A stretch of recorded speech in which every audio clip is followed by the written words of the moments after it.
My name is Mark Jeavons. I'm a filmmaker based in Wolverhampton. I started making films in 2002-2003. I started making short films basically because I've just been a huge film fan and I just really wanted to get into filmmaking. So yeah, I started making short films in 2002-2003. Started working as a freelance crew member on other local productions. I made my first feature in 2004 and I've just recently finished my second feature.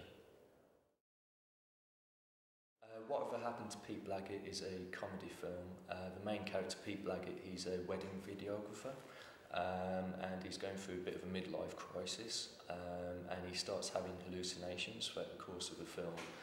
And it's all about whether these hallucinations are real or whether they are just in his mind. And about halfway point in the film he gets abducted by aliens, and that's where the film takes a left turn and it becomes quite sci-fi and surreal and becomes something else entirely. So it's mainly a comedy film, but there's lots of sci-fi elements in it as well. It's quite a quirky, surreal film. Rob Leatham plays Pete Blaggit. Rob's a local actor based in Worcestershire who I've worked with a number of times. Adam Rickett plays a main supporting role. Adam was in Coronation Street several years ago. So those are the main two roles in the film. The film took 4 years to make. We started shooting in 2006. For 4 weeks, and we had a number of setbacks due to we had a bit of a budget, but basically not enough money to shoot the entire film over a 4-week course period. We had a number of locations fall through and a number of technical difficulties in the first week, and that set us back for the rest of the production. At the end of a 4-week shoot, we had 60 minutes total of footage edited. Obviously it's a feature length of 90 odd minutes, so we still had half an hour to complete.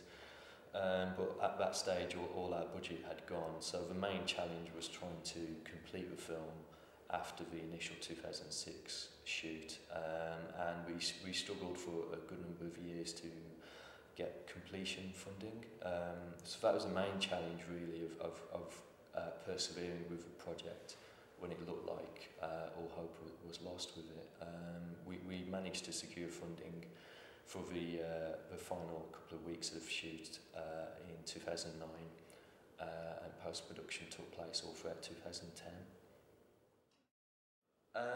The reason we shot on Super 16mm was because we could just about afford to do so in our budget, and the option was there to shoot on Super 16mm, and I just really wanted to have that experience of shooting a feature on actual film as opposed to digital. I thought it would help with the production value of the overall film and would help in terms of selling the film as opposed to shooting on digital. I would only advise it to other filmmakers if they can afford to do it, because it is twice as expensive as shooting digitally. You know, you got the cost of the actual film material.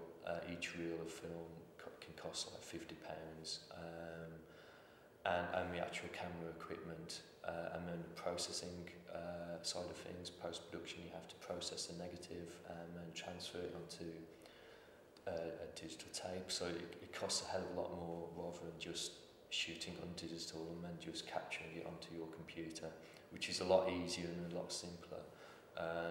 But like I say, we had a bit of a budget to shoot on Super 16mm, and I decided to go for that just to increase the production value.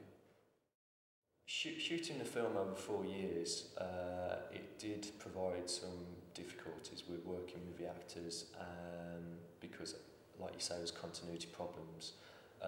There's a good gap of 3 years. We shot in 2006 initially and finished it in 2009. So working with our lead actor, Rob Leatham, obviously continuity was a big issue in makeup. Luckily for us, he had to wear a wig for the character of Pete Blaggit, so we could get away with his hairstyle was obviously identical because it was a wig. But obviously clothing had to be identical, and makeup had to be identical for certain scenes. And that was a really big challenge to make sure everything was as correct as it could possibly be.